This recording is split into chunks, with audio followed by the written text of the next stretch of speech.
with this brand called Coach. Some people also call it Coach House. And for girls who are watching this video, they would be very aware that Coach is a well-known luxury handbags, come leather goods, come accessories, fragrance, and now even jewelry brand, which is extremely popular not just in the US, UK, but also here in India. I think Coach as a brand is well known all over the world. I just realized I forgot to wear my dupatta, which is so nice. Let me come back. Oh, it's not very beautiful, but I find it beautiful, so I thought of wearing it, and they're just looking a little cute, even though I'm at home. But who cares? Coach is a very famous brand all over the world. I worked with them for an year and a half as a content come marketing specialist. I was also involved in sales. Point of me telling you about Coach is that it was my dream job to work with some kind of luxury brand where I get to create content or be involved in communication, some kind of marketing. And touch wood, by God's grace, I got the opportunity to work with the brand in London, and they have a massive office place in central London. It's located on Regent Street, if I'm not wrong. I've forgotten, it's been a couple of years now. It was hard.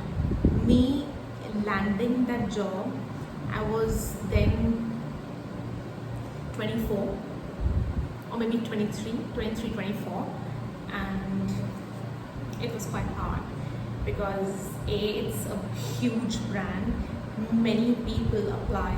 B, I was an outsider, I was an immigrant. They could have selected any English speaking or resident of UK, like British national basically. But I ended up getting my dream job because of the following reasons, and these reasons are very simple for you also to follow, whether you want to work in Google, Microsoft, or say PwC, any other multinational company. The rules are quite simple, because once you land to the interview stage, this is something definitely that will help you crack that interview and reach on to the next stage, which could be A, testing you.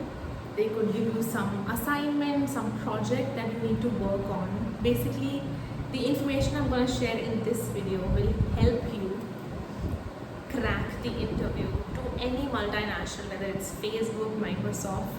And just by the way, I do have a few of my friends who are software engineers. They are working in Seattle, US at Microsoft, and they say the same thing. They've given me certain tips, and when I discussed my interview experience with Coach, they said, oh, Saloni, it was pretty similar for them as well. That's what interviewers are looking for. Without any further ado, the 3 game-changing, life-changing phrases that could help you get your dream job. Now, number one thing, of course, when you are going for an interview, you have to be super confident, look polished, look clean, don't do anything over, whether it's your makeup or like your attire or how you speak. Just keep it to the bare, natural level. That's what I'd say. And then comes the main phrase. Of course, after you break the ice, you introduce yourself, they introduce themselves. I asked them a question, and my question was not simple, not difficult. It was somewhere in the middle. My question went like this: what does success look like for you in this role? With this sentence, or rather this question, I'm asking the employer that if they were to hire me, or if they were to hire anybody else in this vacant position, what would success look like? What would they want from the employee to do on a daily basis? Now, when I'm asking this question, it's basically showing the employer that A, I'm very keen on doing this job and understanding what are the expectations, what does the role involve, and yeah, basically what my day-to-day would look like. Of course, whilst the interview is happening, they would have said, these are the job duties, responsibilities, these are the projects we would like you to work on.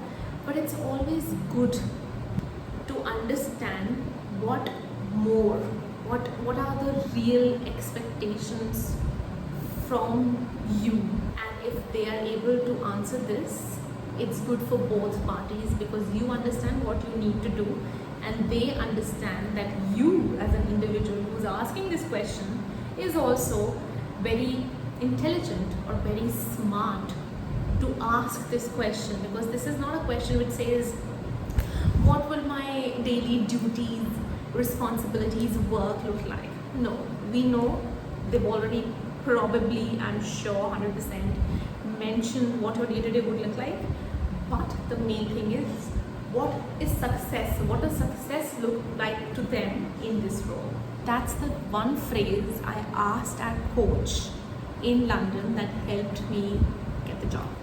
Then comes the second question, which is more about them speaking and you just listening, which is what are the recent projects and say campaigns they worked on. So this question gets them to talk, and again, it's best of both worlds, because they explain and you also get to know whether the company is doing something interesting or something which is not just a campaign for the sake of work, but also something they are equally passionate about, and just tells you more about their personality, the personality of the company, the work culture, the environment, whether he or she is enjoying doing what they do on a daily basis. Apart from, of course, smothering a little bit of ego of the employer or the person who is wanting to hire you, or maybe not. That's the second question I asked them.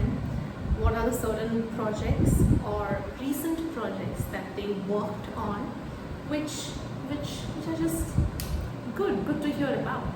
Then the last and the final question that I did not end up asking, but one of my friends based in the US, she shared with her employer, and let me just say it.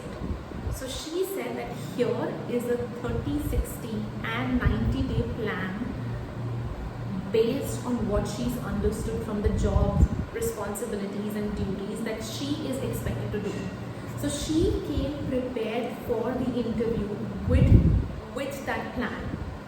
I mean, this is like going above and beyond even for just an interview stage. But well, you know what, now she's working at Facebook, and kudos to her.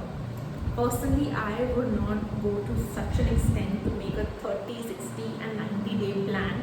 I mean, I don't know the plan for next week, let alone 30, 60, 90 day, and that too for a professional work environment, which is too much. If you would like to land a role which is based on similar scenario and similar industry, I would recommend you to take something along with you at the interview stage and then see how it goes. I'm sure it will go well, because these are just some extra cherry points, or like a bit of oomph for your interview that makes you stand out from the many hundred other applications that might have gone to the same company and for the same position. Yep, so I think that's about it from me. Landing your dream job in 21st century is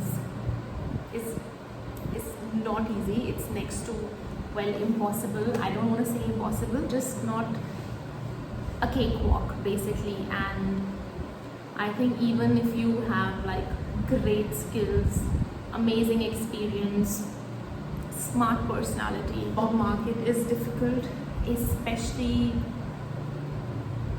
I think wherever you are in the world, job market is difficult. You might have opportunities, but again the competition is too much.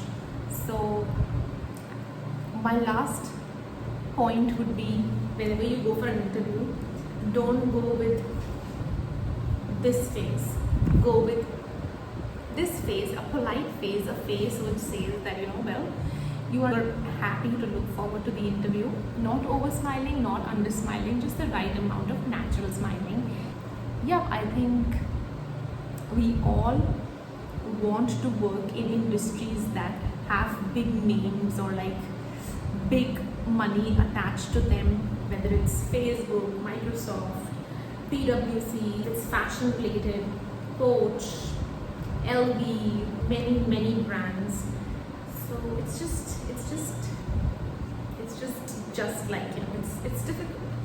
But if you tend to show the employer that this is the extra work that you have already done, unlike the many others, and this is the extra knowledge that you would like to get out from the employer or the interviewer, then it just shows that you've got a personality which will outshine the many other personalities that might be equally good.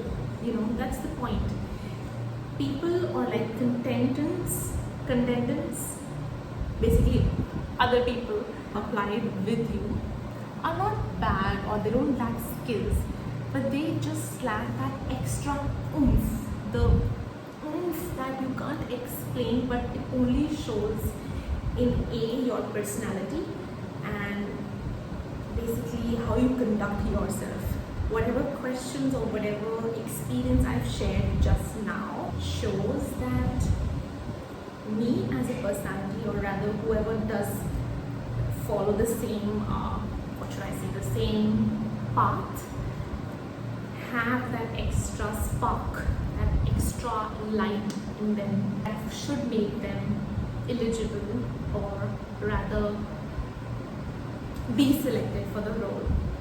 और अगर आपको job नहीं मिलती तो कोई बात नहीं, tension लेने की ज़रूरत नहीं है, मिल जाएगी। और अगर फिर भी नहीं मिलती तो अपना खुद का शुरू करो, यूट्यूबिंग स्टार्ट करो, कोई बिजनेस स्टार्ट करो अगर बहुत ही अंधा पैसा है, और किसी फ्रेंड के साथ में एफिलिएट हो जाओ, उसको बोलो कि मेरे को शैडो करना है, आपको कुछ समझना है, कुछ जानना है, इंटर्न करना है, फ्री में कर लो, जॉब पे स्टक मत हो जाओ।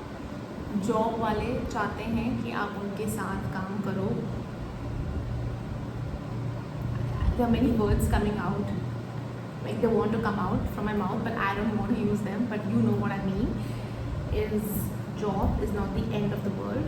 जॉब के आगे भी ज़िंदगी होती है और बहुत अच्छी ज़िंदगी होती है, और वो ज़िंदगी होती है entrepreneurship, businessship, if there's a word like that.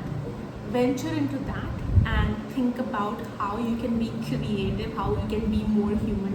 क्योंकि AI, artificial intelligence जो मार्केट में धराधर भरी हुई है, whether they are the apps, Siri, bots, chatbots, और पता नहीं क्या क्या आ चुका है जिनसे मैं अभी तक एक्वेंट भी नहीं हुई.